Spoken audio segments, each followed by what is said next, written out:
Hello? We're going to get started now.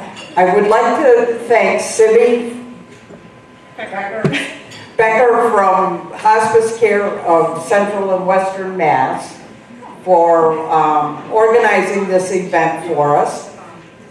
We're looking forward to learning the gamut of aging and potential things that may happen during that time. And I am going to turn the mic over to Sabine. Thank you. I'm so glad we have a microphone because I tend to be a low talker, so this will be good. Everyone can hear me in the back and so forth. Everyone grab refreshments. There's plenty. If during the presentation you want to get up and stretch your legs and grab something, feel free to do that as well. So delighted to be here for our the plan presentation. You made a good decision to be here this evening. This panel is all about being prepared. It's all about being able to be informed so you can make good decisions for your health, for your finances, and for your legal matters. It's very important to be able to have that information so you can enjoy your life, basically. So that's great. So I'm going to have each one of the panel members are going to stand up, and they're just going to introduce themselves, the service that they're representing for today. Hello. Sorry, that's really loud. I'm Lynn Morelli of the Law Office of Lynn Morelli, and I am an elder law and estate planning attorney. Hello, I'm Nick Serrata. I'm from Caring Transitions and Roberts & Associates Realty. We do senior relocations, downsizing, and estate sales. Hi everyone, I'm Bobby Orsi. I'm a nurse. I work at Home Instead Senior Care, and yeah, that's what I do. Good evening, my name is Donna Gorson. I work for Kindred at Home V&A. I'm a nurse and I'm also the liaison in the hospital, assisted living and doctor's offices. Hello. Hello, everyone. I'm not used to this either. My name is Ann Chartrand. I work at Sugar Hill Assisted Living, and I do social work, and I work in the marketing department.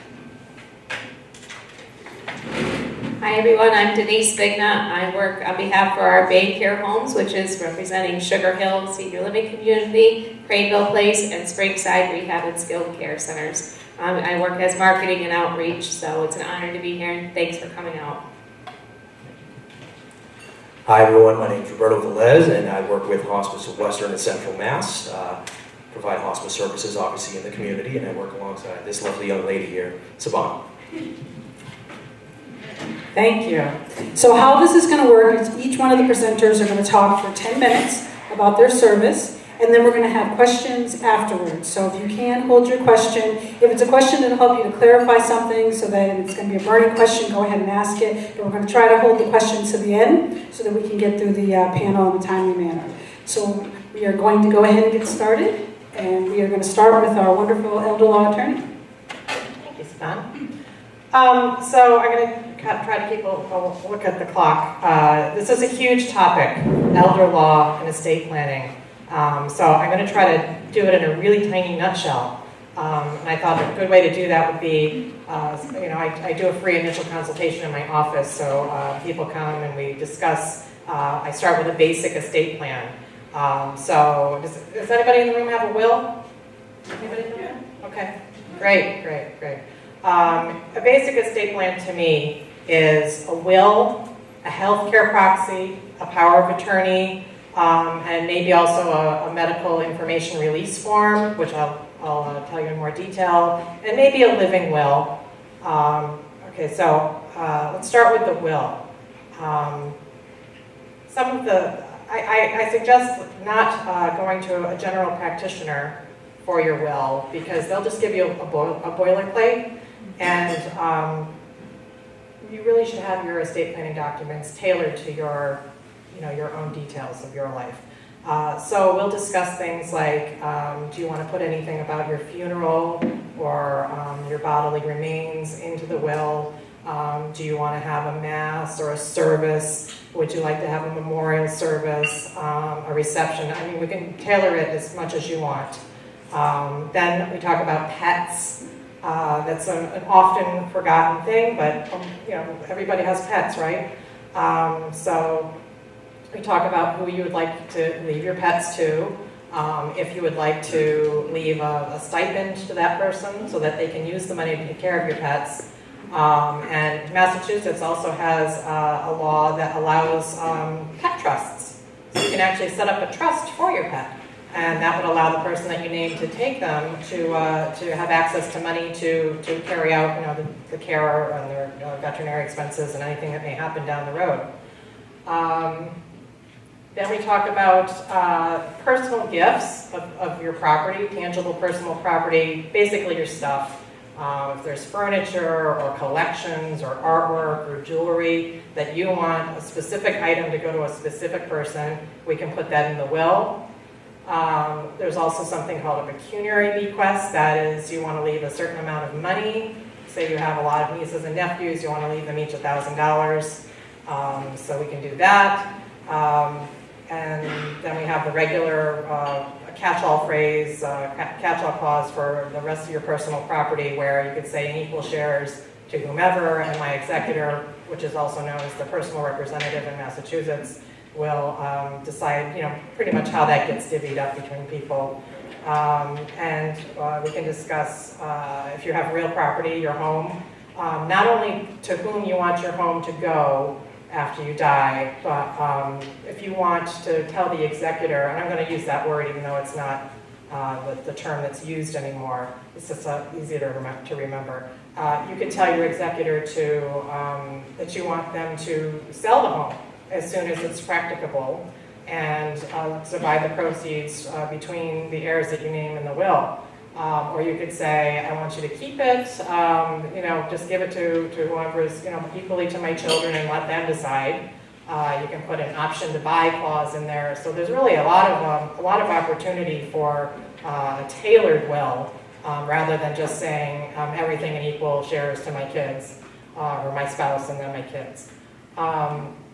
A healthcare proxy is different than a will in that a will is what I call a death time document, whereas a healthcare proxy is a document that is in use only while you are alive. And it's a very important document because if you lose capacity, then whoever you name in this healthcare proxy will have the legal right, to step into your shoes and make medical decisions for you. Now, if you have lost your capacity and you have not done this kind of document, then somebody may have to go to court and petition the court to become your guardian, which is timely.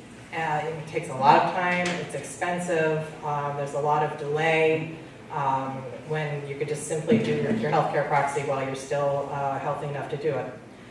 Same with a power of attorney.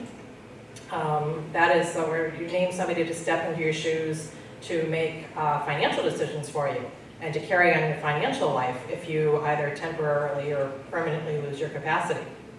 And then some of the other things, I was talking about the medical information and release authorization form is simply something that you can give to all of your doctors and to your local hospital, naming whoever you want to receive your medical information.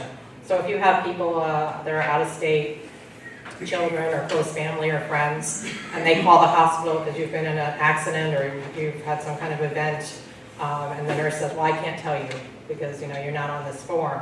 But if you are and they've been given the form, then it's very easy. They can just tell them over the phone, what your condition is and share all of that. So that's a very important document to have. And then the living will is not legally binding in Massachusetts, but it is something that we could draft together, and we would put your intentions in there for how you would want your life prolonged or not prolonged.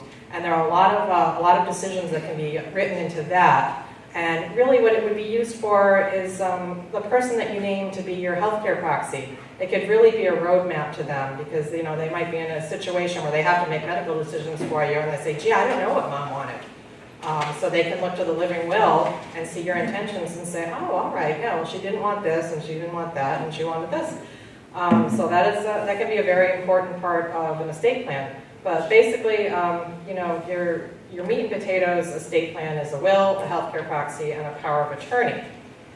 Now, getting a little bit more, am I running out of time? Am I good? If you want to get a little bit more complex in your estate planning, there are trusts. And that is where you are the creator of the trust. And depending on what type of trust it is, it can be a revocable trust, which means that you can revoke it and you can change it throughout your lifetime. You can also be the trustee of your own trust. And you say, well, then why would I want to do a trust like that? Because if you own everything in your own, in your individual name, say your spouse is deceased or you're single, then all of that property upon your death is going to have to go through probate. But if you do a revocable, or it's also called a living trust during your lifetime, and you transfer all of your assets into this trust, then you will completely bypass the probate process when you die. So say you're leaving your estate to your children. Instead of them having to open up a probate with a probate court, which can be very, can take a year or 2 years, they can just distribute the assets in the trust in accordance with the terms of the trust that we wrote together. The other thing that you can do with that kind of trust is there might be an estate tax. If your estate is worth $1 million or more, now this is the Massachusetts estate tax.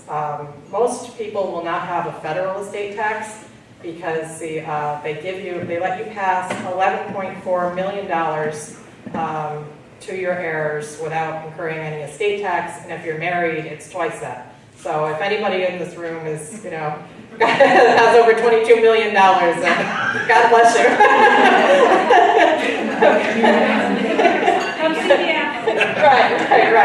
Right. But it is very possible when somebody adds up their home and their life insurance and their retirement, you could be very close to that $1 million or even over it. And if you're $1 over that $1 million, Massachusetts will put an estate tax on the whole thing.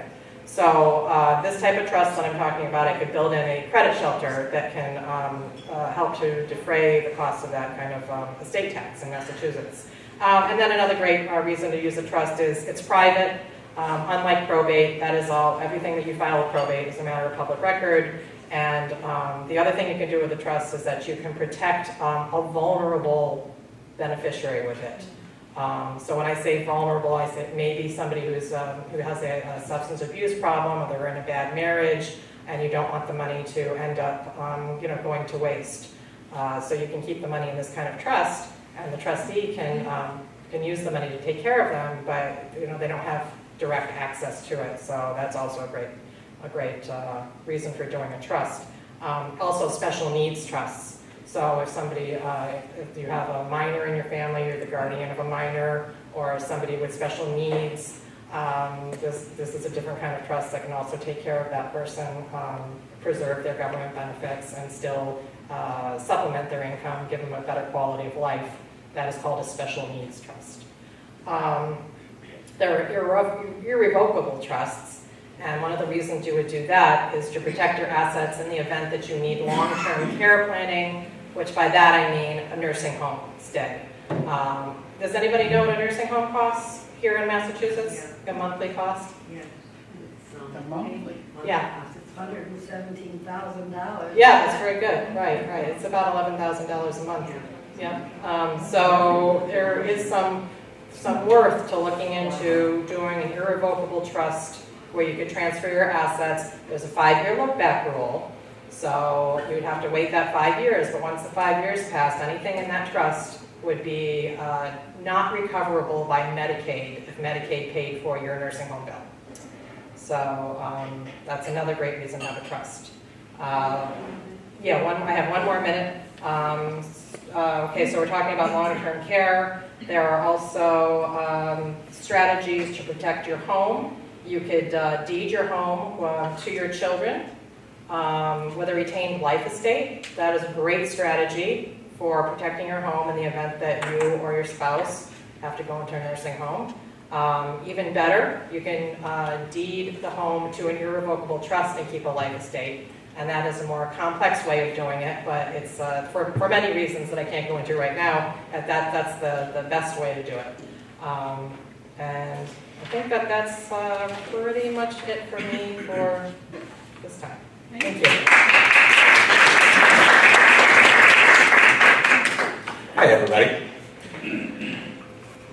My name is Nick Sereda. As I said before, I'm from Caring Transitions and Robertson Associates Realty, but I'm here to talk mostly about Caring Transitions today. We are the nation's most experienced and trusted source for downsizing, move management, and liquidation services, committed to providing you and your loved ones a caring transition from one home to the next. We work with all age groups, but we are specially trained and certified to serve seniors. And as I said before, I also happen to be a realtor at Roberts. On the literature table, I've posted an example of a transition plan and the services Caring Transitions can offer at each step of the process for preparing your home for sale, hiring a realtor, planning for your new space, and your move management. Wherever possible, we try to make the household items that you decide to release for sale or donation reimburse you for any of the services that you hire us for. This is where the liquidation side of our business kicks in. We have a full menu of service options, whether that be a full-blown in-person estate sale in your home. We also do online auctions, private invitation-only sales for dealers if you have certain types of items that would appeal to them, as well as donation management and cleanouts. We can step in at any stage of the process, including as you're beginning to explore new living arrangements, or before you put your home on the market. Many people get really excited when they go visit a new senior community. We have a lot of great options in the Berkshires here, Kimball Farms, Sugar Hill, Devonshire, Sweetwood. You know, there's a lot of great options here. But that excitement can fade quickly when you go back home and you take a look at the lifetime of stuff that you've accumulated. It can be paralyzing, feel overwhelmed. It's really easy to procrastinate, and it's hard to stay motivated. So on the literature table, I've left a form that's called the Space Diet that sort of describes the best way for if you're going to deal with your stuff to do it. So the best tips that I'm trying to sort of distill this into the best tips from it. Define your area. So you're not going to want to jump from room to room. You want to start in, say, the living room or the kitchen and really define your area.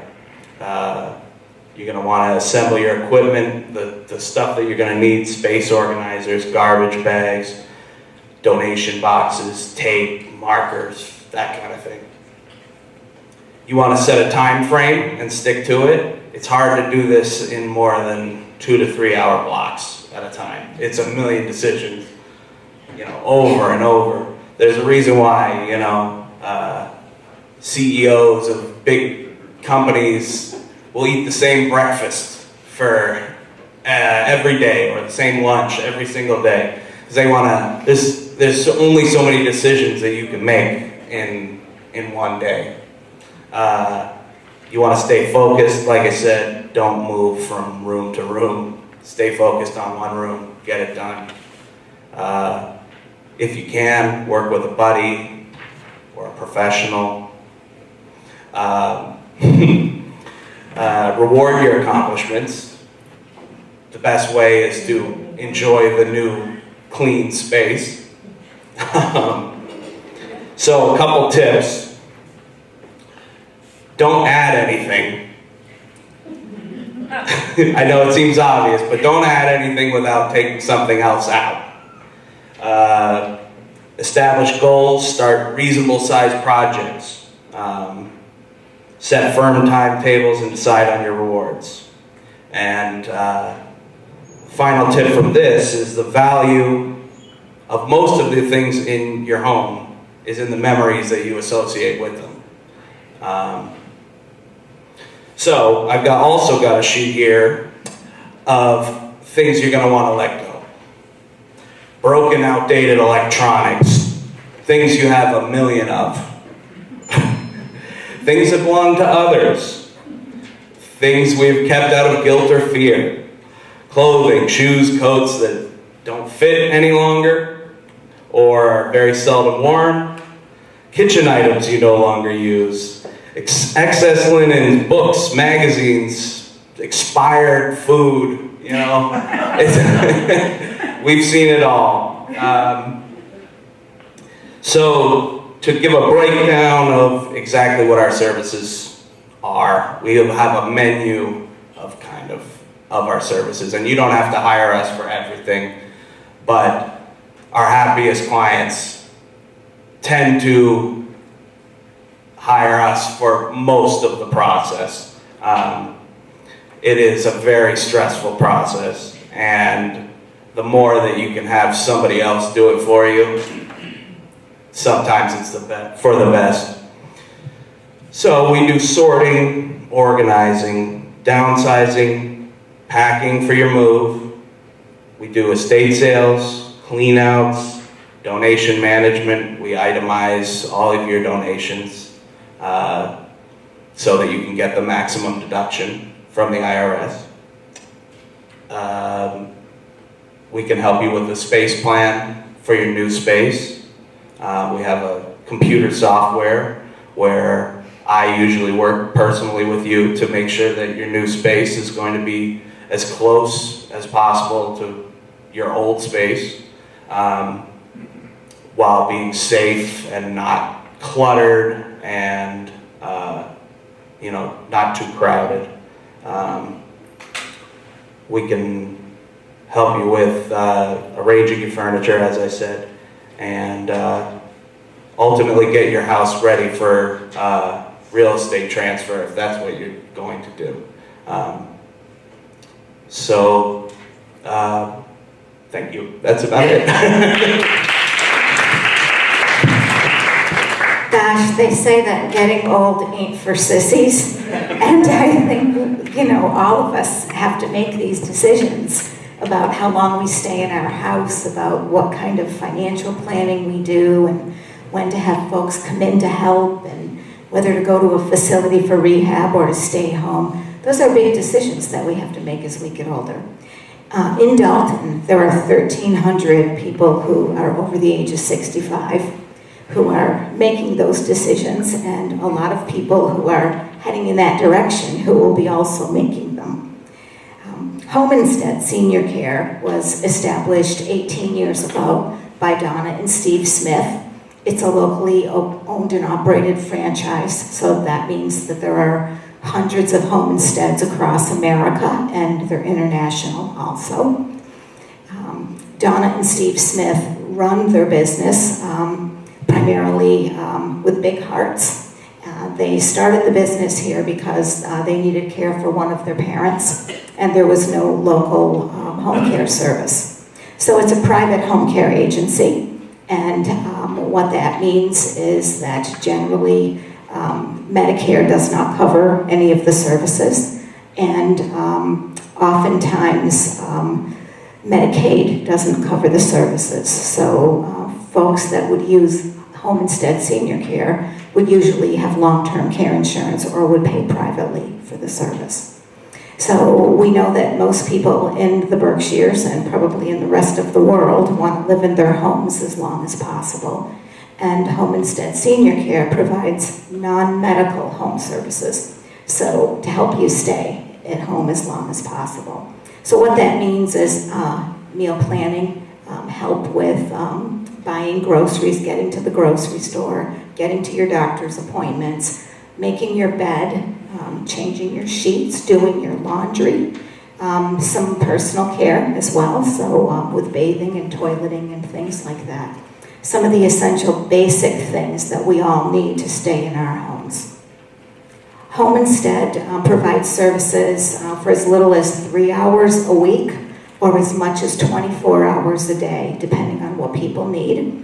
And we provide those services either in your own home, Sometimes we will go into a skilled facility and help somebody there, or we'll go to a rehab facility or to an assisted living and help somebody there who may need it. Oftentimes during a transition where somebody will have like a hip or a knee replacement, we will often go in for a little bit after that to help folks recover at home.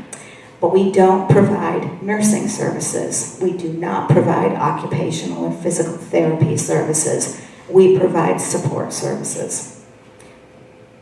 So we provide care across Berkshire County. We have more than 100 caregivers who come in who are especially matched when you call home instead and say, I need a little bit of help at home. What we typically do is send a nurse or a social worker out to your home, talk with you about what you're thinking you need, try to come up with a good plan of care.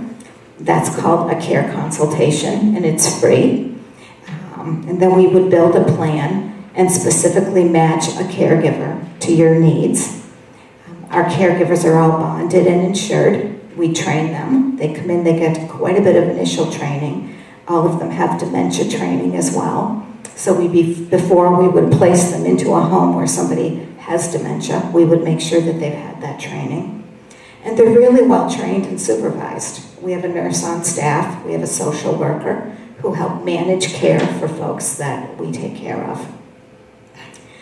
It generally takes us, we can respond pretty quickly. So if somebody is in the hospital and needs help at home, we can usually put a plan in place within 24 hours to get somebody out and back home, which can be really important. Once, people coming out of the hospital who don't get good care initially often can end up back in the hospital. So if you're thinking about services or help that you might need, think about that especially at those points in your life where you're having to have surgery or you have a crisis or you have something happen where you're in the hospital or you need rehab. Those transfers in and out are especially important times when people can get into trouble around things like medication, falls, not eating, not watching the symptoms they need to pay attention to. So our caregivers are trained to help with all of that. We put together a personalized plan of care. We do it with a lot of heart. We don't leave our caregivers alone in the field. We have 24/7 on-call staff to support them. And no one will ever show up at your house without you meeting them first. We do warm introductions to everybody that we place. So caregivers do not go out into people's homes without somebody from the office going with them first. So when you sign on as a Home Instead client, you become part of our team, and we bring all of our care team to help you have the best experience possible. We are a trusted partner. We've cared for thousands of seniors across the county and are there for you when you need it. Recently, we've expanded our dementia services because in Dalton, roughly 12% of the population have dementia. We know that it's likely more than that, but it's difficult to diagnose. So we have support groups available. We recently opened a day program for people who are living with dementia that's early or in its middle stage. Provides tremendous support for caregivers and a good time for people in the Friends Club. So we continue to move forward and try to take good care of the seniors that we have. And I will hand the mic over to my colleague, Donna, who does the medical side of what we do.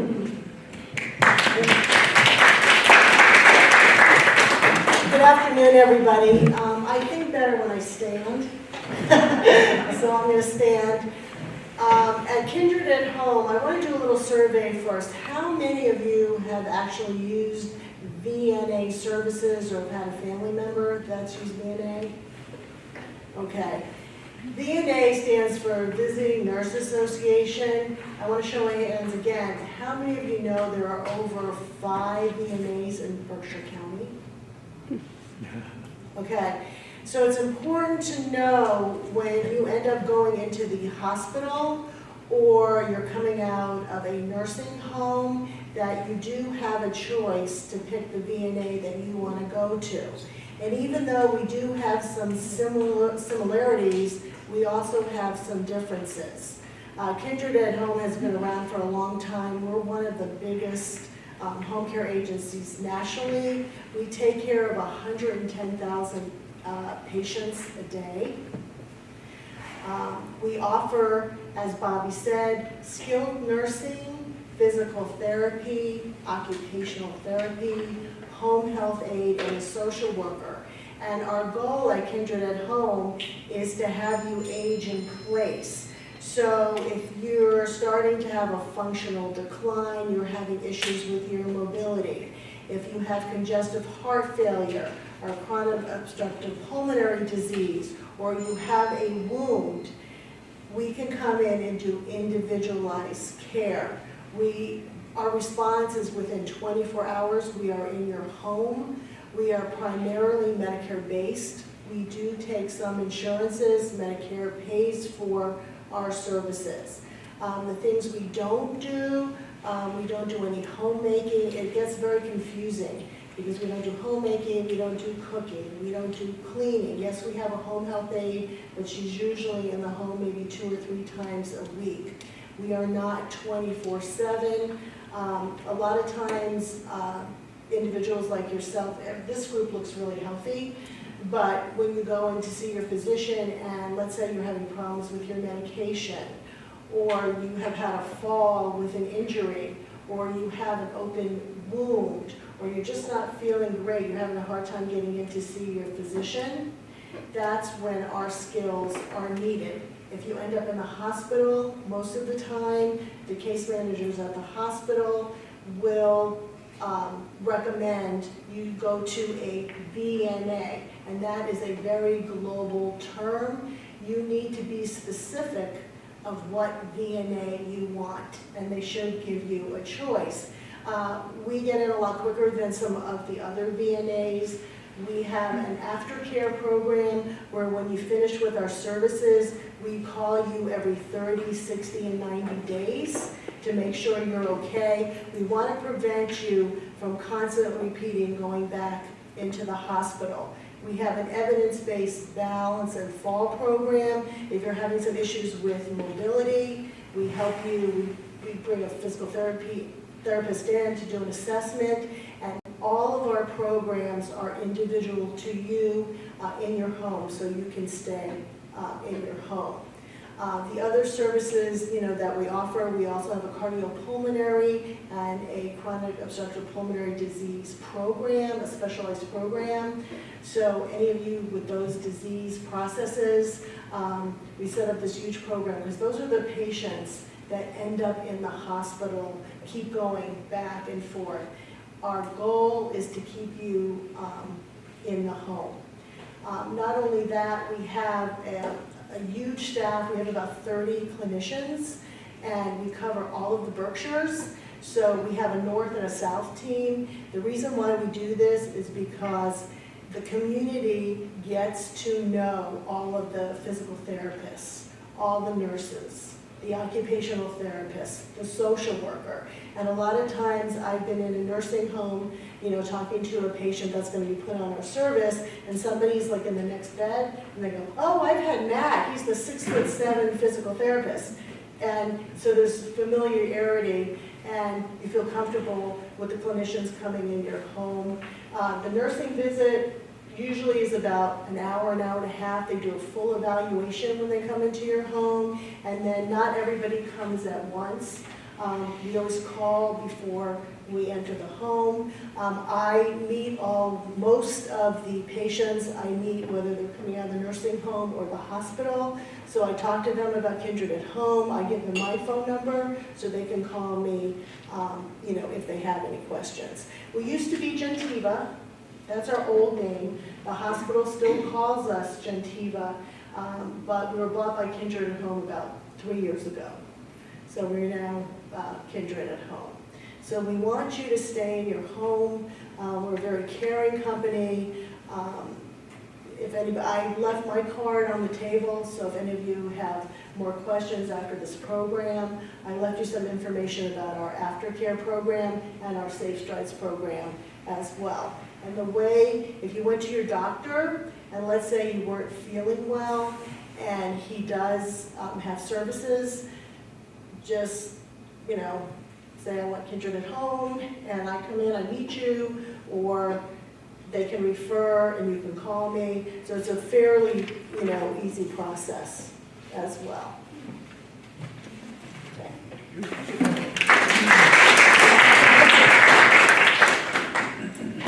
My name is Ann Chartrand, as I said previously. Some of you know me here. And I'm going to start by telling you why I am working at Sugar Hill and why I decided after 20 years to leave the nursing homes that I worked in to go and work at Sugar Hill. Many a time I had maybe a caseload in the homes of over 100 residents.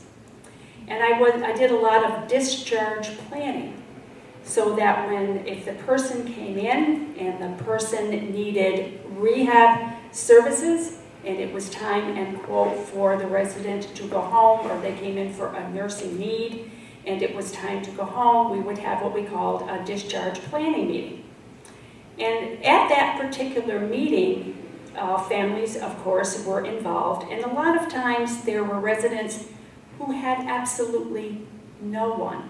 Maybe a friend here and there, but maybe relatives who lived, and quote, throughout the country, couldn't come back, couldn't take care of them, etc., etc. So it came to a point where we would have the meeting, and I, as the social worker of that particular person, was asked to come up with what they call options. And there were a lot of people who said, now where do I go? What do I do? I can no longer live in my home. What do I do? And I would say, well, there is an option, and it's called assisted living. And then a lot of residents would balk at it because they felt that it was an extension of a nursing home, or a nursing home wearing another guise. And I would say, no, it's assisted living, and this is what it is.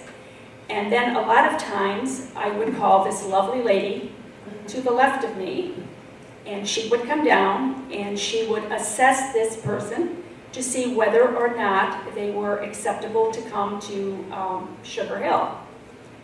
And I thought what I would do is go into a little bit of my thoughts and feelings, and then go, and later on, when you need to ask questions, I will be very happy to answer them. As you can all see, that I'm a senior and very proud of it. And there's going to come a time where the word option is going to be there for me. I have often thought when I'm talking to the residents there, or prospective people, because I do a lot of touring. I now am involved in the marketing process. And when people come in and say that they're interested in placing mom or dad or grandma or whoever it may be, they're looking to me as to, well, how do you feel about it? People will sit down and ask different questions like, how do I pay for it? Is it the right place? What are you offering? So on and so forth. So after the tour, we'll come back, we'll talk a little bit. And to me, I say, it is a community. Sugar Hill is a community of wonderful people. We have 40 people in our traditional unit when filled. We have 20 people in our Safe Haven Dementia Alzheimer unit. We have aides that are wonderful, know their job. I'm very proud to be the social worker there, and I've often thought, and I've had residents ask me this, Ann, would you come here and live at Sugar Hill when it's your time? And if my husband dies, the answer is absolutely yes. I would be honored to be there. I'm very proud that they asked me to come because they offer everything. First of all, people will say, well, how do you pay for this? And I'll say, well, first of all, private pay. There's also long-term care insurance, which I think most of you have heard about. Social Security, your veterans' benefits, your pensions. And I've had people just recently come to me and say to me, my mother is being asked to leave this particular facility because money is running out. and they don't take Mass Health. They don't take. We offer a program that when money does, end quote, run out, is running out, it's called Group Adult Foster Care, GAFC. We do help you apply for standard Mass Health. And it may come where after I sell my house, downsize, I may be able to live in a senior facility, I mean, not a senior facility, but like a place like back in North Adams, like a St. Joseph's Court. And then all of a sudden, I'll get to a point where I will no longer be able to do that. And to me, I'd rather do it, go into an assisted living facility, which the philosophy of assisting people when they can no longer help themselves, like dressing, bathing, medication monitoring, and that seems to be the biggest thing. A lot of people can no longer remember to take their medications. So I'm very proud to be there. And again, when questions come up, if you would like to ask me any, I'm right here and would be honored to answer them.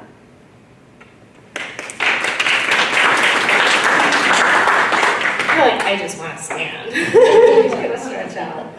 So again, I'm Denise Vigna, and I am so very proud to work for all of our Bain Care homes. And I realize, I know I look young, but I've actually been working for our buildings for a total of 15 years. So I started working at Craneville Place, and now being able to work in marketing, but the best part of my job is that I get the opportunity to help meet with people in their homes when they're in need too, because for a while there we didn't have enough staff to really screen someone.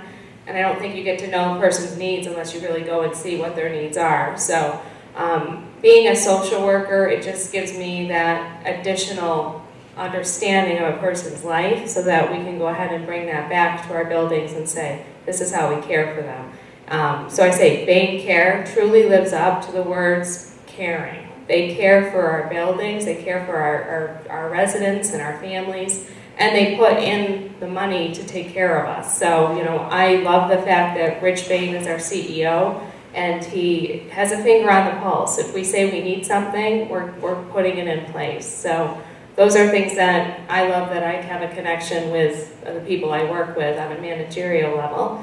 Our buildings are great homes. I say Craneville Place being right down the road, and for all our Dalton natives, I'm proud to see that they often want to come to us, and we're proud to offer 7 days a week as needed. If someone needs a therapy program, we love to give them tune-ups. You know, that's what I like to call it. Sometimes people don't expect to need a tune-up. They think they're going right home from that surgery, and the doctors are telling them, we're going to get you right home from that surgery, but sometimes things happen where they need to consider a short-term stay. So our goal has been to try to make it that home away from home for people, you know, whatever it can be, whether it be, you know, getting a nice big screen TV, a plush chair for them, you know, anything we can do to try to make it as homey as possible, because we all know no one wants to have to go to a nursing or rehab center. Everybody wants to go home, I know it, but there's a time and place for it to be needed. And I always try to explain to people,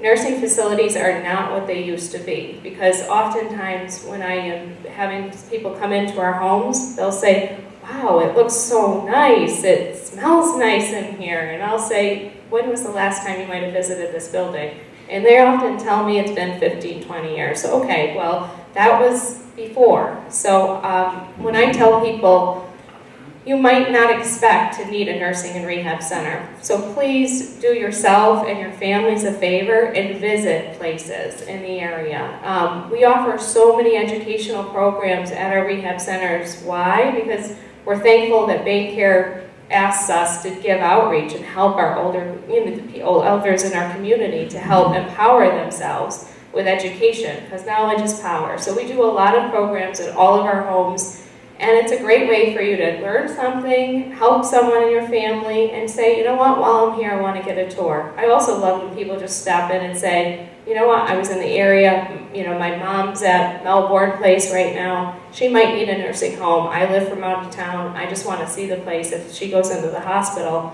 I want to know what options she's going to have. So please, if you could do yourself a favor, don't say, I'm never going to need one of those places, and come and visit. Come for, our high stakes bingo we have, by the way, at Springside every month. Very well attended. Great way for the community to come in and see us. And we do a lot of great things in all the buildings for you to have that opportunity. Because oftentimes, I also help at the hospital 1 day a week, and I often see how not being part of the Berkshire Health Systems can be so confusing. I watched it for my own mother when she was in the hospital, and I've seen it often for the people that we serve. So you want to know where you're going to be able to go if you need a rehab stay, because you're often, if not, you're going to be given a list, and you may only see those lists that are BHS options, unless you flip the page over, and you might not even know there's a page 2. So over on the page 2 of the options list are non-BHS facility options. So you will often not be in the right mind sometimes when you have to make those choices too. And so you're going to be relying on your family, and your family's going to say, I don't know, I've never been to a facility. So this is why I always say to be prepared, have someone that is an advocate for you, have that healthcare proxy, have that power of attorney, have those documents in a place that your family knows where it is. I grabbed this bag, because I said you could use a bag. Put all of those medical documents in a bag so that, that could be your hospital bag. You know what I mean? Put it all together. So you have that there, and your family can help be an advocate for you too, officially and legally, if that happens where you're in a hospital. And so having a chance to know your options is really important. I see quite often people might say, I want to go to Craneville because I'm from Dalton and my family member can visit me every day. You might choose that, but you may also have someone coming into the hospital that might say, this isn't the best option for you, you should go to another facility. When you're not feeling well, you might have a lot of people coming at you telling you to choose other options, and I think it's a shame. In my opinion. So to be comfortable in the places that you choose and say, this is where I want to be, leave me alone so I can heal, and when it's time for me to go, I know where I'm going to go. We do a really great job at our buildings too to try to offer suites for our patients, so that means a private room, which everyone deserves to have, and we want to be able to offer private rooms to people. If we know you're going to need a certain surgery, we will work to be able to reserve that for you for when you need it, so that it helps you recuperate faster. And I'm proud to say that our homes, offering 7 days a week, unlike other places, we have our own therapists in our building, so they work for us. They don't work for another company. So that means oftentimes, without having a company say you can only be in for certain times of the period, if we need to work with our residents, we're going to work with our residents, because they're our staff and they know what they need.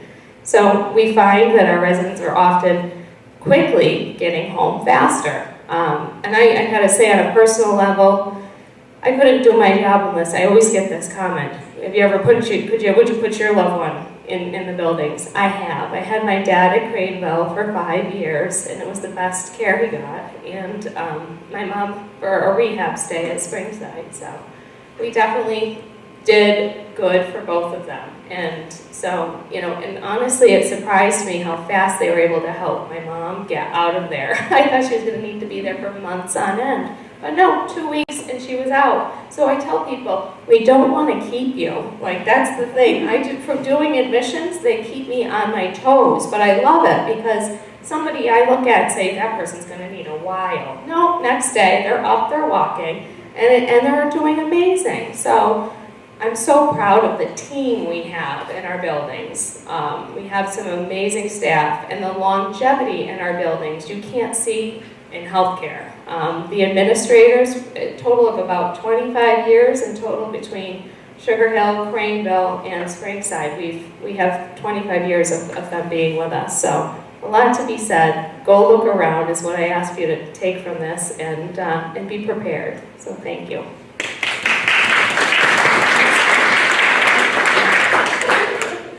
Good afternoon. My name is Roberto Velez, and I work with Hospice of Western and Central Mass.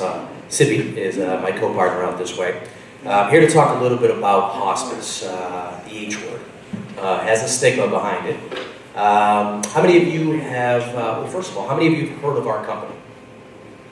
Oh, good. Surprisingly more than I thought. Good. So there are several resources for hospice vendorship here in Berkshire County. Now, how many of you have had hospice experience either for your loved ones or for someone you know? Good. And how was that experience? Awesome. Good. What was the best part about it? Well, the lady that, I don't know, I think it's Chris Fowler, okay? And my husband Bruce and I lost our son Brian 18 years ago. He was 25, he was a journeyman to an electrician, a Marine, and a scuba diver.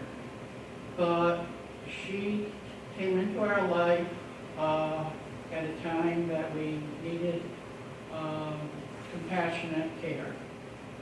And she asked me to do a reading, and I did, for the loss of a child. And she just was so, she actually had a video, and it was for the loss, and it was about the seasons, winter, spring, summer, and fall. And it was very compassionate and inspirational for me. And she said, there's a candle on the table, and she said, you got to pretend that there's a flame, because it's against fire regulation to light it. So she had to tell everybody that. And she had the word wonderful. I have learned that if you say it is wonderful, you will be. Good. Thank you for sharing. Anybody else? Yes. I called hospice. My husband, he was well for quite a while. He was 90. But he started to go downhill, and the doctor came and visited him, and he said, "Bud, I think it's time that you go to hospice." He never batted an eyelash. I cannot say enough good about your program. I was a hospice worker myself for a year or so. And anyway, not only did they come in and treat him with such respect and kindness and love, I've never seen anything like it. And anyway, when he passed away, I want to emphasize this so much. I only had to have him with people for 5 days, which was a blessing. But after he passed away, the care and love that they showed to me was absolutely unbelievable. They kept in touch with me for 2 years. And luckily, I didn't have to have, I came out of it myself. But he just was so grateful, and I have been I can't say enough good about hospice. So if I need care, I'll call. Awesome. Thank you. Thank you both for sharing. Obviously, what we do day in and day out is very emotional. We are very blessed to be able to be part of your lives during a very specific time frame. It's a humbling experience for all of us. My role, I go out and I educate. I work with doctors. I work with all practices. I do education in the community. And my main role is really just to let everybody know what resources are available in the community. Really answer any questions about the program itself, which I'll get into a little bit now. So the hospice benefit itself, it's a benefit in which Medicare is a primary funding source. So they pay for and they regulate the services. So if you were to qualify for the service itself, you get an RN case manager going out to visit you, whether it's in the community, whether it's in independent living, assisted living, or a nursing home.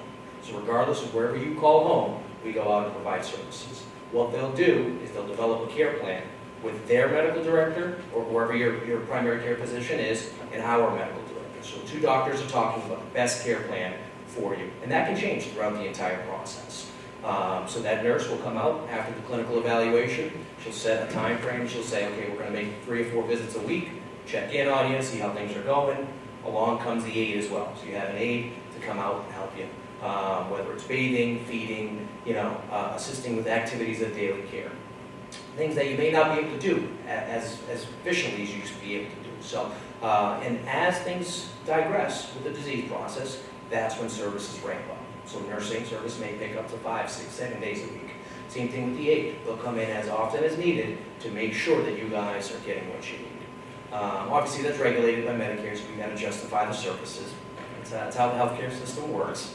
But those are the core services. You also have a social worker, and that the role of the social worker is a very, very important one. What they do is they bring in other resources, other opportunities, perhaps even other people on this table here to explain and work with you at certain points during that time frame. They're also there for support and structure, which is extremely, extremely important. Kind of what you hit on there. They support you throughout the entire process and afterwards, because that's most important. Is that bereavement component. So we do a bereavement assessment for every single patient that we bring on. We identify if they're a high risk, a moderate risk, or a low risk, and that could change throughout the entire process depending on who's on service, what the relationship is, if there is a relationship at all. And then that'll fluctuate from time to time. What they do is they follow you for at least 13 months, if not longer, depending on how it is. In your case, it was up to almost 2 years. So we check in during holidays, we check in during anniversaries, during birthdays, and special occasions that we know it may trigger, an emotional an event there. So we're checking in constantly, making phone calls, sending cards, checking in, seeing how things are going. We want to make sure that you're comfortable. And if you have questions, you have concerns, you have someone you can talk to. That's the most important part. For me personally, working for hospice, I've been doing it for a little over 5 years. The most humbling job I've had. Being able to meet individuals, find out who they were, what they did for a living, find out their family dynamics. Sometimes good, sometimes bad, but we're there to help along that journey and to be there for support and structure throughout the entire process. We've had residents on. There's a little stigma about hospice that it's the last couple hours, the last couple days. That's not the case. We've had people on for weeks, months, years. We've had people graduate from our program. You can come on and off of hospice as many times as you want, which is really nice. Not a lot of people know about that. We just got to make sure that when you do come back on service, you get all the clinical documentation, work with the doctor to get you back clinically eligible. Medicare approves of all that service. So on top of the social worker, the aide, and the nurse, there's also a chaplain, whether you're spiritual or not. They may, you may not be of the spiritual nature right then and there. They may just come out, hold your hand, they may read books, they may play some music, they may just hang out with you for a little bit of companionship, so you're not alone. That's important. It's really kind of what we focus our efforts on. Hospice is not to slow the disease process. The philosophy behind it is not to hasten it. It's really to just make sure you have dignity, comfort, and you're living the best possible life you have, for however long you have. That's the real role of hospice. The people that I work with are an amazing, amazing group. Our office is located right here in Pittsfield. We cover the entire county. We also are a statewide program, but we have an office specifically located and dedicated to Berkshire County. All of our nurses, all of our RI case managers, all our aides, everyone on our staff are from the county, whether it's North County, South County, or right in the middle. And they've worked in healthcare for several years, 10 plus at least. So they're very dedicated. They know all the doctors in the area, just like everyone knows everyone around here. And they're very passionate about what they do. And it really is a team that'll go over and above, which is something that I haven't seen in my 12 years of healthcare, but the last 5 I have, which is again part of the experience that I take back every day, is working with each and every one of you and being able to provide that little extra care and seeing that smile at the end of the day. That's really kind of what makes it all worthwhile. So if you have questions about hospice itself, please reach out to Sibby, reach out to myself. Our contact info is on the table. The other thing I will mention is that referrals.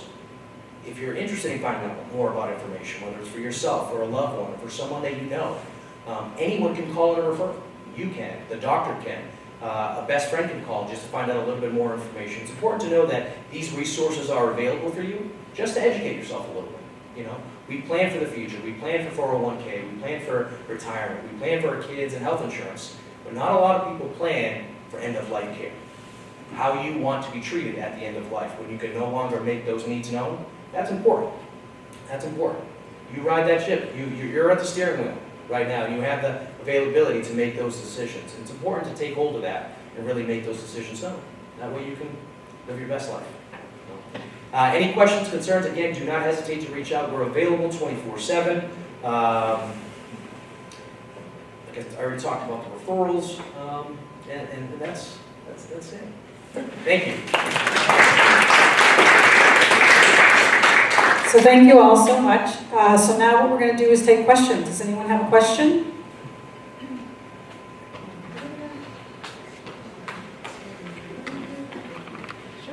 Lynn, I have a question, couple, if that's okay. Yeah. First of all, you'd said don't go to a general practitioner to do a will. What do you mean by practitioner? Are you talking about? Oh, I mean like an attorney who has what I call a doorstop practice. They take every kind of case that stops at their door. Go to a specialist. I'm an elder law attorney, and I hold myself out as a specialist, which means that I'm held to a higher standard. And I have the moxie to say, yes, you can hold me to that higher standard. But general practice, just like you wouldn't go to a primary care physician if you had a heart problem, you go to a cardiologist. I've just seen some really inept estate planning documents from lawyers who think they could do it all, and it really ended up being a problem for people who had lost their capacity and could no longer do those documents. So get it right the first time. Go to a specialist. I've been doing this for 22 years. Okay, thanks. Yeah.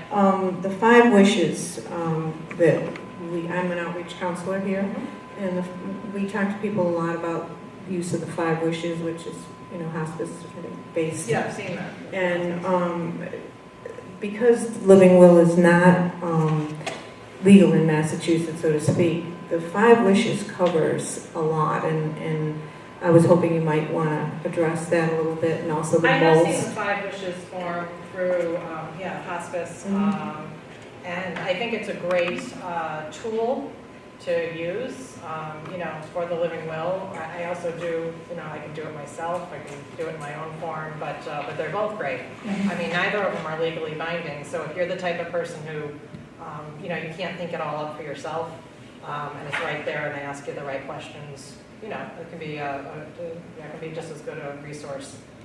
As long as you get your intentions out there to the people that you name, that's the important thing. And I think, too, some people have difficulty using a lawyer for a lot of different things financially. So if you have the 5 wishes, you can incorporate that in with you don't have to have a lawyer to do the 5 wishes, which I think is important for people to understand. Right. Yeah. And the most, which is The most, right. with the physician's orders, et cetera, and I think that's super important too, and a lot of people I agree. haven't addressed that. Well, when people come to me for the initial free consultation, I will bring up the most, and people have never even heard of it. Exactly. Yeah. Yes, everyone knows. You can ask them. So. Let me I get didn't know this what right. that was. It's, I'm from Connecticut. What's the most? Massachusetts Order of Life-Sustaining Treatment. Right. So on that form, you do it with your physician. You sign it, they sign it, and you check off the choices that you want, like do not resuscitate, do not intubate, do not bring to the hospital, a whole bunch of choices. I do like to look at it with my clients, even on if it's an initial consultation, because sometimes the way that form is, there can be conflicting choices. So, like you might want intubation, but you don't want to go to the hospital. Well, that's kind of impossible. So, sometimes I just want to make sure that, the choices jive with each other, you know what I mean? But, I think it's important, it's a takeoff from the DNR, but it adds a whole lot more, which is important for people to realize, because somebody may not want to be resuscitated, but they want to be comfortable and they want right, they want hydration. Yeah. Right. And more than anything, I wish that physicians would bring this up to their patients when they come for their annual or even their monthly checkup, because it really gets people thinking about everything. And then they think, well, I don't have a will, or I have a will and it's 20 years old, or I don't have a healthcare proxy, I don't have a power of attorney. And I'll tell you, the power of attorney I mean, this is such an important document. Now, mine are 9 pages long. It covers every contingency. It gives the agent that you name the absolute powers and flexibility they need to carry on with your financial life if you lose your capacity. Lately, I've been seeing powers of attorney prepared by other attorneys. They're like a page long. And what am I going to have to do for this person? We're going to have to go to court. With the adult children are going to have to become their parents' conservator because the power of attorney was not good. Didn't accomplish the task. So yeah, I think the most is great. The 5 wishes are great because it gets people thinking. What else don't I have? What other options do I have? And I mean, if I do a free consultation, you might as well take it, right? Sure. I kind of want to give a plug for the whole the elder law kind of referral, seeing an elder lawyer. And it's especially important if you have a loved one with dementia, where they already have a cognitive impairment. And, the sooner that you actually get your plans laid out, there's no look back between spouses, so you can move resources differently. And you need really a good elder law attorney to kind of counsel you and help make that happen. So I just wanted to kind of add that. Well, thank you, Betty. I mean, I couldn't agree more. We specialize in it, and we work with people with dementia all the time. And I try to include the client. The client can be the person with dementia. They might not be too far along. So obviously I include them, and I sit with the family, the adult children, and everybody is involved. And I'm more of a not just a lawyer, but a counselor. And it encompasses a lot, and I find resources for people in the community, possibly, assisted living, Sugar Hill, possibly a hospice, a VNA, home care. I know all of these people have all these resources, so, I try to hook people up with what they need, including the documents. But if you're just, like I said, an attorney who will take any kind of case, I mean, how could they possibly know all that? It just stands to reason that you'd want to go to a specialist. The other form that hasn't been mentioned, by all means I apologize. The other form that obviously you hit on was the most form, right? The other form we want to make sure we're addressing is the healthcare proxy form. That's something that maybe some of you have, maybe some of you don't. It's important to really address that need because that'll lead you into the most form. Do you have a healthcare proxy? Do you have someone that's designated to make those decisions for you if you're not able to make those decisions because you're cognitively not able to? Whether it's disease, whether it's traumatic brain injury, whether it's a car accident, it could be anything. Anything can happen to any of us at any moment. And do you have someone that can actually make a decision for you? And then more importantly, do you have someone that knows what you want? Otherwise, what's going to end up happening? You could go to court, or you could put that pressure on someone, and they'd have to make that decision for you. And that's very, very difficult. That's a lot of stress on families. So we run into that a lot with the hospice component when we do bring someone on is we address the healthcare proxy. Do you have a healthcare proxy? Is there one already established? What are their needs? Do they have a most form? Have they talked about it? So those are conversations that we work with families just to educate them a little bit more so they understand what means what resources are necessary to pull in so that we can have a nice collaborative meeting and really discuss what options are on the table for you. Knowing your resources is extremely important. Knowing if you make this decision, what does that really entail? What does do not necessitate really mean? For mom or dad or son or whoever the case may be. So that's extremely important. I highly motivate you guys to go talk to your doctors about a healthcare proxy. If you don't have one, get one. It's important. I travel around. I'm the worst advocate. The worst people that break this rule are healthcare people. I don't have a healthcare proxy. I travel all across the state. I should, right? I travel so much, a car accident can happen at any moment. Hopefully it doesn't happen. But, if it does, I don't have my healthcare proxy in place. That's important. I need to have that in place. And then I need to make sure that that person, which would be my wife, needs to know what I want to happen. Do I want to be intubated? Do I want to be resuscitated? Do I want to get IV fluids for hydration or whatever the case may be? So that's the first step, is really focusing in on the healthcare proxy and then start addressing slowly, the most form, et cetera, et cetera. And then, again, having a specialist is great because they will guide you through that entire process.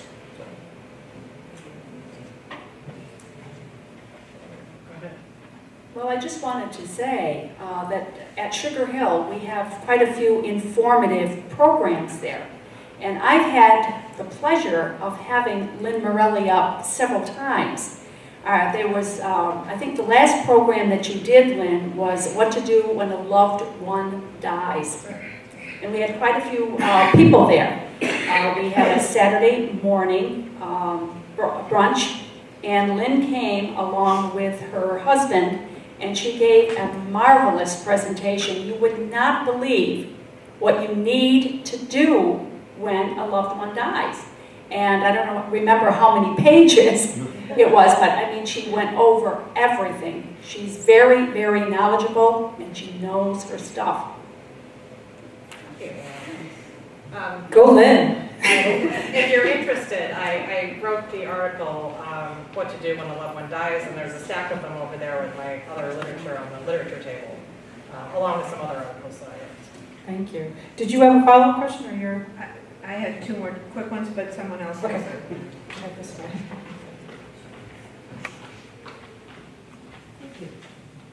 My question is for Ann. You mentioned the group adult foster care. Is that located at Sugar Hill? Well, what happens is that we do have some members of our community. We do have some members of our community who are presently GAPC. Right now, we are not taking any more GAPC because we are at our limit. But if a person comes to Sugar Hill and they pay privately and they're running out of money, then we will definitely help you apply for Mass Health Standard so that you are able to get group adult foster care. So those clients, residents are within your Yes. facility. It's not a separate. No, Okay. no, they are members of our community. Okay. Thank you. Yes. It's a government program. It's on the hub. Oh, I understand. Yeah, I yeah, know yeah. what So, group yeah. adult foster care is, but I wasn't sure if the folks were remaining there or if they were being moved to another. Okay. That was all I wanted. Thank you. Nice. There was a question back here about the 5 wishes. I know who wants to address that? How do you? Yes. I just wanted to know. Oh, she just wants to know. I'm sorry, what's the question?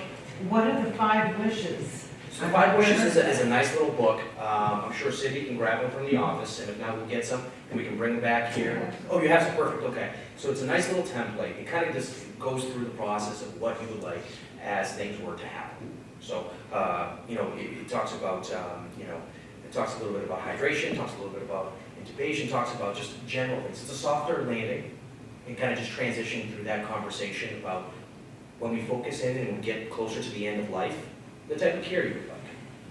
So it's a really well put together book. It's used all over the place. Hospitals use it. Everybody uses it. It's a really nice template for you to kind of have some sort of guide. Because it's a tough conversation to have, especially with family members. So if you bring that in, it's a little bit of a softer landing to begin that conversation, to really start focusing in on end-of-life care. Thank you. Very welcome.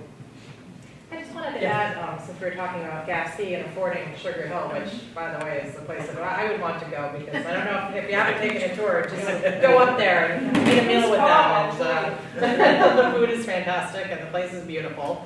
But another way to afford it is if you're a veteran or the spouse of a veteran, there's the aid and attendance pension program, and that can really make the difference, because if you qualify for that, you'll get a monthly sum, which when you add it to your Social Security, you could possibly afford living in a beautiful place like Sugar Hill. And it's a real at-home place that doesn't feel like an assisted or whatever you want to call it. It's just home. So that's another great thing that you might qualify for, or somebody that might qualify for it.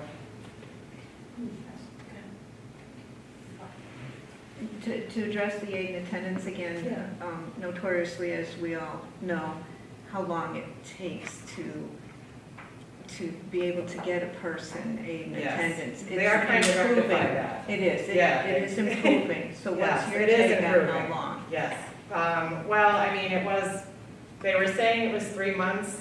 I've seen it go much longer than that. I just read an article on it, and now they said they've got it down from 62 days, so like 42, who knows? But at least they're addressing the problem. Right. And now they're supposed to inform people who are applying that, how long it's going to take and what the wait is going to look like and stuff, so people aren't just left twisting in the wind, basically. Yeah, just a few years ago, it was a nightmare, just Yeah. personally, because I know a family member, and didn't happen for when it should have.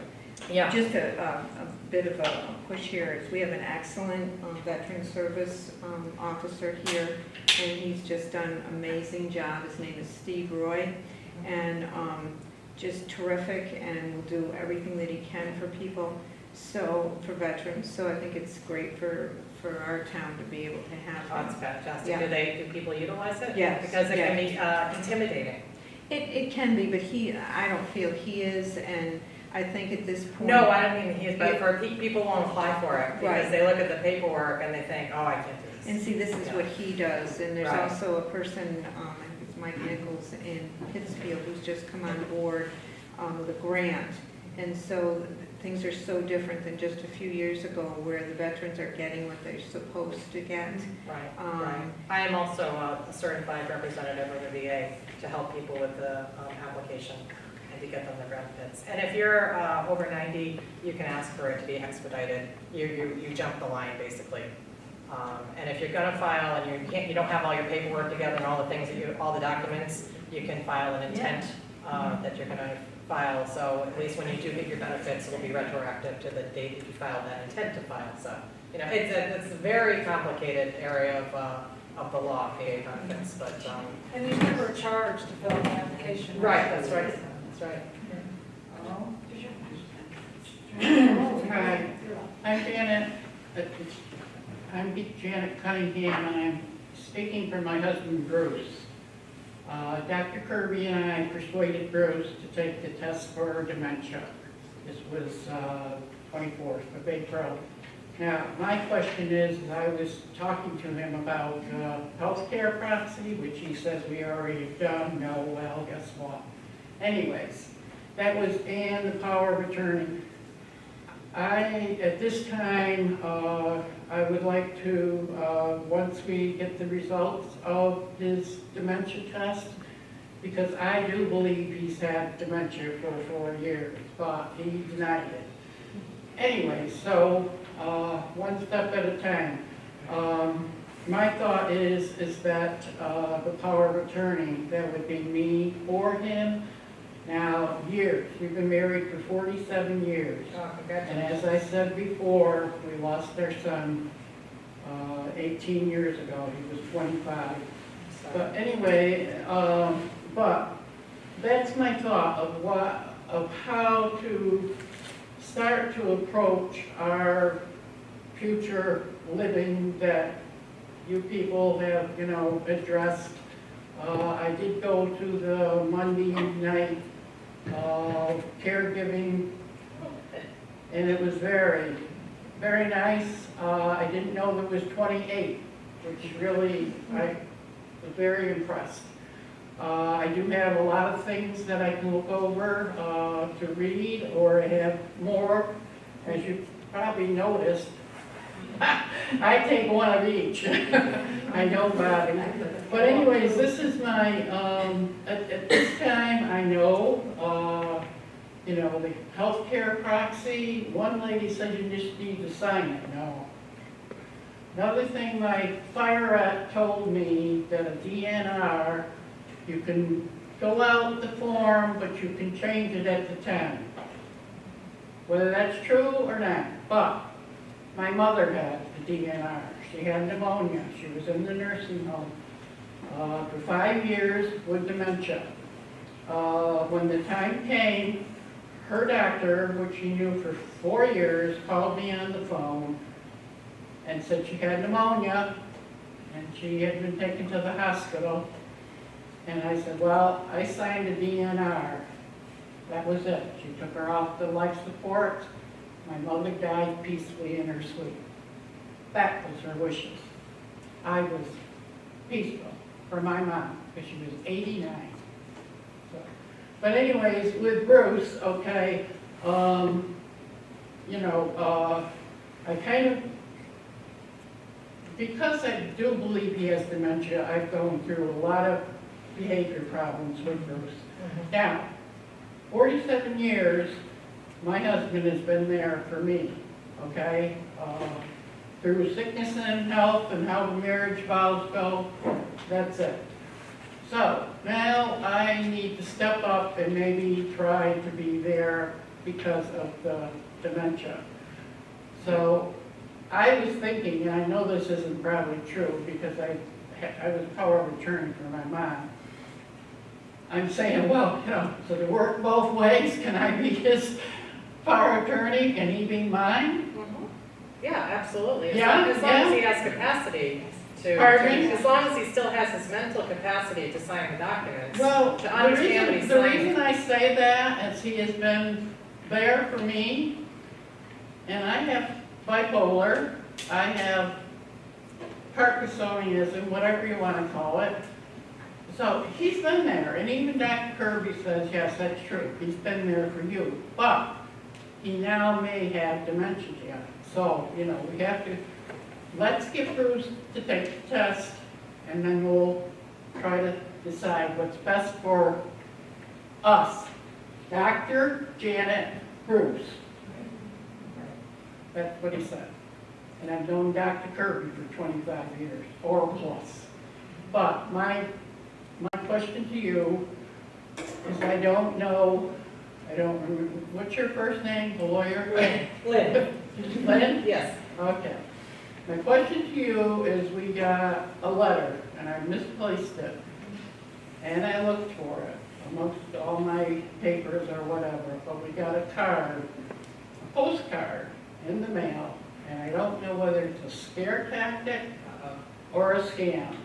And they're threatening a settlement for $9 million. I said, well, if you get $9 million from Bruce and Janet Cunningham, you let me spend it before, before I go to the good Lord. But I really, truthfully would like to go look at it, and because it would give me peace of mind. I am going to, once we make the decision of all these, the thing that I would like to do is to get these documents, to do it now. Right. And because of the funeral, you never know, you know, when you're going to need something about funeral arrangements, and if you just leave it to your family, it can be devastating. So true in many ways, Janet. And you know what I would say to you? And I even say this at the end of my articles that I write for the Berkshire News.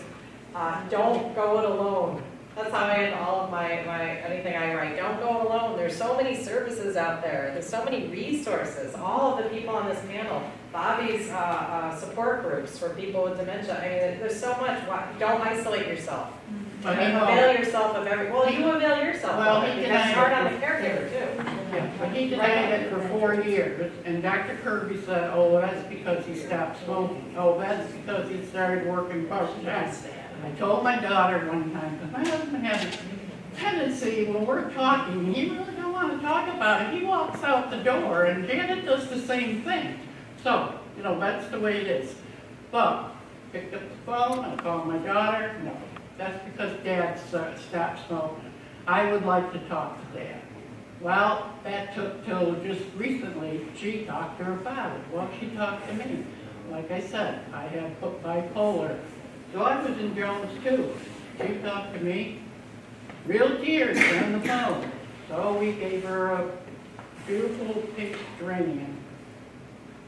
The first time. I just have one question for Lynn. You had mentioned, as part of estate planning, signing your property or your home over to your children or into a trust. The Right. trust is fine.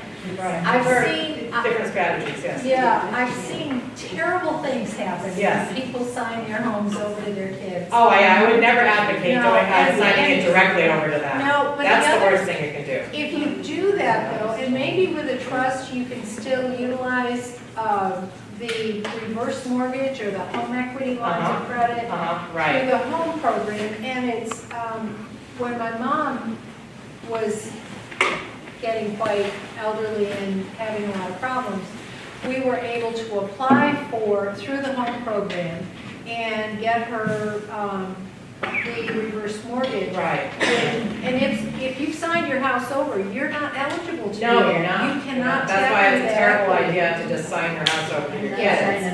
So it's better to utilize a strategy where you can still get all of the, like you said, tax abatements and everything that you would otherwise qualify for. But that's why you need to see an elder law attorney, so that you don't just go to a real estate attorney and say, do a deed, and then go record it, and now my kids own my house. And they have creditors, they might get a divorce, they might have somebody suing them for something, they might go into bankruptcy, and you're out on the street, so. But that's something that you include in your planning. When people meet with me, we go over all of the options, I lay it all out for you, and then you decide what looks good and what sounds good, and we come up with the best plan for you. Thank you. You're welcome. Does anyone else have? Well, once the trust is done, do you recommend going back in 2-3 years later and looking at it? It can be revised if it's irrevocable. If it's irrevocable, you can't revise it. But No. that way you can. Right, but it also can't hurt to look at, if the laws have changed. What I'll put in my irrevocable trust, it's like a catch-all clause, and I don't want to get too technical, and I know we're running out of time, but the possibility for the trustee to fix a trust because the laws have changed. So that's the kind of flexibility, especially with an irrevocable trust, that you want to have a specialist, an expert that knows how to do that, knows how to draft it. An irrevocable trust it's a really big deal, and you want only somebody who knows exactly what they're doing to do that kind of trust. And with a revocable trust, you can revoke it, you can change it, and yeah, it's great to come in and sit down and say, look, it's been 3 years, and I always tell people, come in if you want to, and we can talk about it, or if you have any life event, come in and immediately, as soon as you can, so that we can revise it if necessary.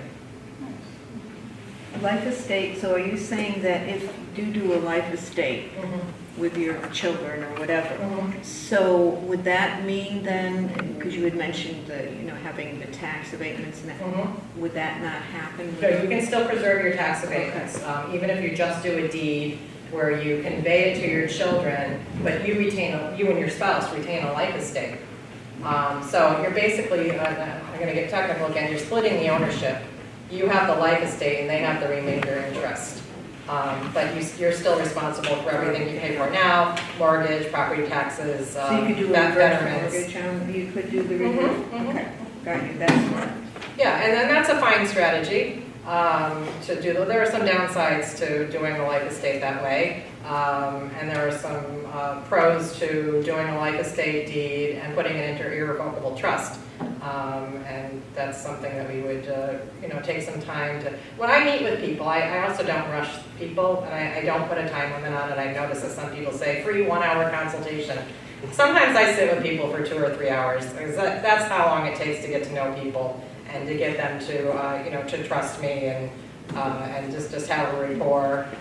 It's going to be a lifetime relationship between us, so I don't mind giving some extra time if that's what it takes for people to get the plan that they feel comfortable with.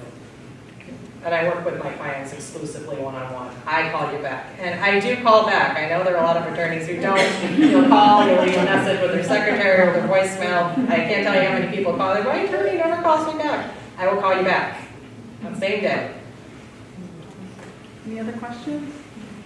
So each panel member is going to give a short little tip, a little takeaway. We'll start with Roberta. All right. All right, perfect.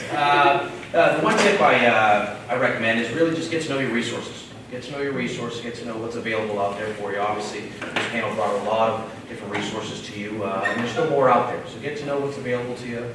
Work on those healthcare proxies. Start to have that conversation. You can't plan for the future quick enough. You never What know. are the programs? Right, exactly. That's everyone's homework, healthcare proxy and the most. Yeah, next time I come back, I'm going to check all your healthcare proxies. Are we adding on to the homework? All right, so we'd love for you to come and visit our buildings to see for yourself what our daycare homes are like, and just to know that you have a choice should you need to have to decide for senior living or rehabilitative options. So come visit us. I think personally that Sugar Hill is the best option around if you're looking for assisted living. So if any of you would like to come up that have not been toured before, if you'd love to come up and have a tour, please call. I would be honored to tour you. Kindred at Home is on 279 Dalton Ave in Pittsfield. Come visit us. You can talk to the nursing staff, the occupational therapist, physical therapist. You can come talk to me.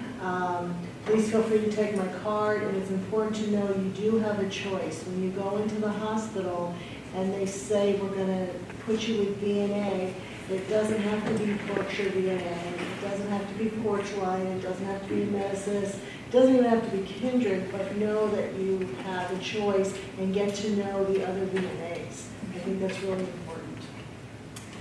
Please consider Home Instead Senior Care as a trusted partner if you're looking to bring a caregiver into your home.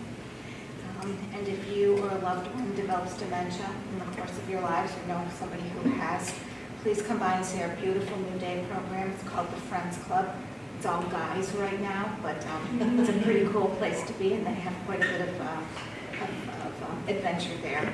We also have support groups. We're going to be doing a driving decisions program coming up in June for folks that are really unsure about whether or not someone should or shouldn't be driving. The state's going to do that for us.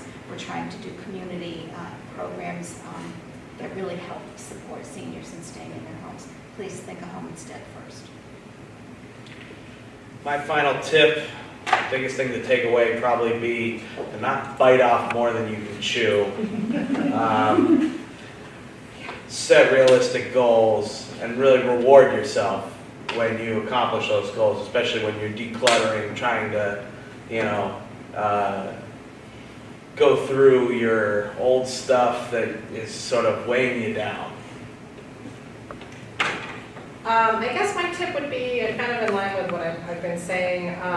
Go to the National Academy of Elder Law Attorneys website and type in your zip code and find an expert in elder law.